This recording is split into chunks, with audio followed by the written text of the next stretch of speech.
Avec l'évolution des programmes de géométrie, des points associés aux triangles sont moins connus, voire ignorés. Il semble qu'on peut voir ou revoir au moins les 5 premiers: centre du cercle circonscrit, centre de gravité, orthocentre, centre du cercle inscrit et peut-être le centre du cercle d'Euler. D'autres points, moins connus, peuvent être découverts à cette occasion. On commence par le centre du cercle circonscrit. Alors, on rappelle que le centre en question, c'est le point de concours des médiatrices. On peut déplacer les points ABC. Voilà par exemple un cas particulier où il y a un angle droit. Le centre du cercle circonscrit est le milieu de l'hypoténuse. Voici un cas de figure où un angle est obtus. Le cercle circonscrit a pour centre un point extérieur au triangle. Centre de gravité, on rappelle que c'est le point de concours des médianes. On peut toujours déplacer les sommets. Page suivante, orthocentre. On rappelle que c'est le point de concours des hauteurs. Il est possible que cet orthocentre sorte du triangle quand il y a un angle obtus, comme ici. Le centre du cercle inscrit. On rappelle que c'est le point de concours des bissectrices et ce cercle est tangent aux trois côtés du triangle.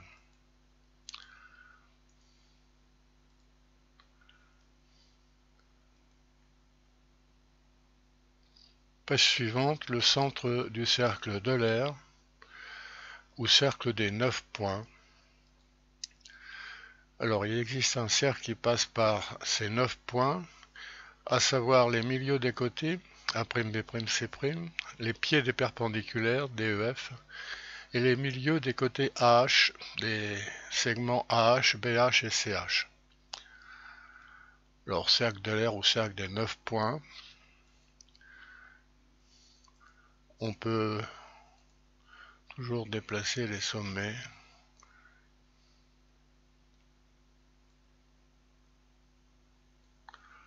Pour voir ce cercle des 9 points. Page suivante, alors on rentre dans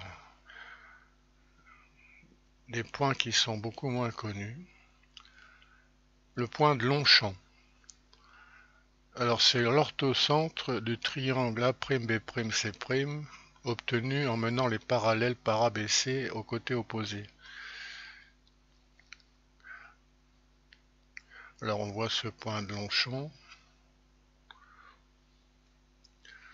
Donc orthocentre du grand triangle gris. Page suivante, le point de Nagel. Alors on prend les cercles exinscrits dans l'angle de sommet A, l'angle de sommet B, l'angle de sommet C, et on joint un sommet au point de contact du cercle exinscrit correspondant. Par exemple, pour le cercle exinscrit dans l'angle A, on a joint A et le point de contact de ce cercle avec BC. Alors, les trois droites considérées se coupent au point de Nagel. Bon, on rappelle qu'on n'a pas de démonstration ici, mais qu'on fait apparaître ces points. Les démonstrations sont faisables évidemment à différents niveaux. Page suivante, centre de Spieker. Alors, c'est l'orthocentre du triangle médian, c'est-à-dire le triangle qui joint les côtés, les milieux des côtés du triangle ABC. L'orthocentre de A', B', C', c'est le centre de Spieker. On peut avoir des figures différentes.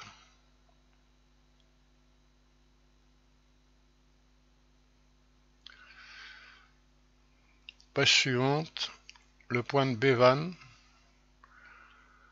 Alors on considère encore le centre des cercles exinscrits et on joint chacun de ces cercles, ces centres de cercles, au point de contact qui correspondent. Par exemple,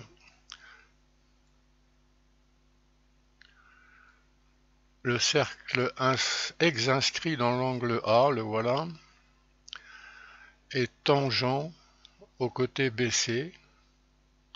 On joint le centre et le point de contact et on obtient la droite qui passe par le point de Bevan. Les trois droites sont concurrentes au point de Bevan. Middenpunkt, toujours avec les cercles inscrits. Cette fois on joint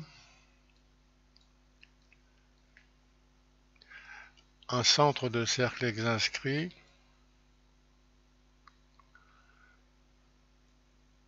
et le milieu du côté opposé au sommet correspondant à ce cercle. Par exemple, le cercle inscrit dans l'angle sommet A, on a joint son centre au milieu du côté opposé à A, c'est-à-dire après milieu de BC. Les trois droites considérées sont concurrentes au point qu'on appelle Middenpunkt.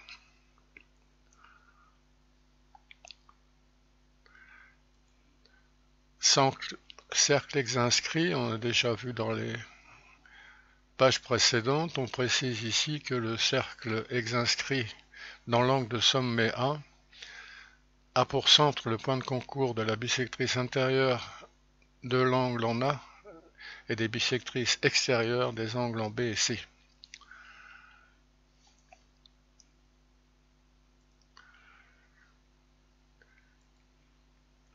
Alors, cercle inscrit et cercle inscrit.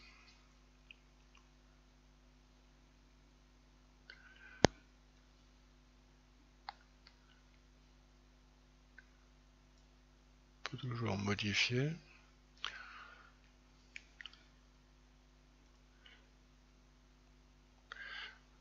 Page suivante, les points de Feuerbach. Alors, on reprend la figure précédente et on considère les points de contact de chacun des cercles, inscrits et inscrits, avec le cercle d'Euler. C'est une curiosité, donc, pour ces points de Feuerbach.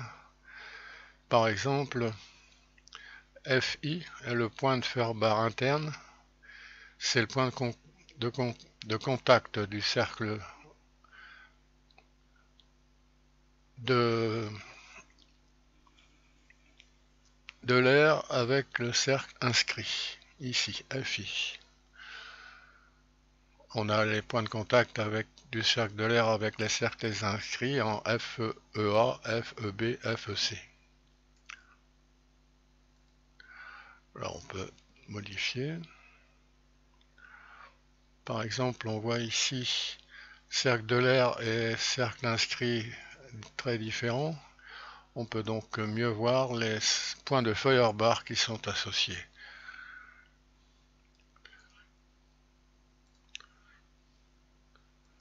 Page suivante. Des propriétés liées à ces points, ces 10 points considérés ici. Alors, la droite de l'air, O, G, W, H sont alignés sur la droite de l'air. On sait ou on savait que, en particulier, les points O, G, H sont alignés, que OH c'est 3 OG.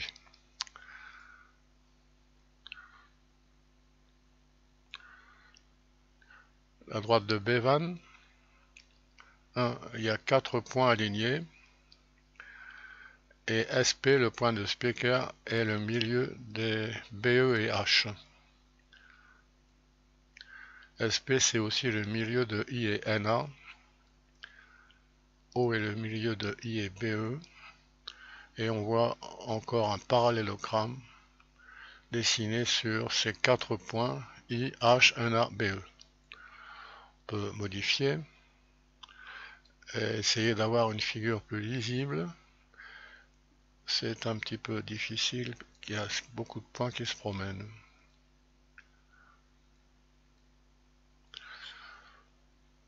Bon, On espère que ces présentations peuvent motiver un peu d'intérêt pour la géométrie de Popov. Le programme interactif associé est toujours accessible par le lien qui est sous la vidéo.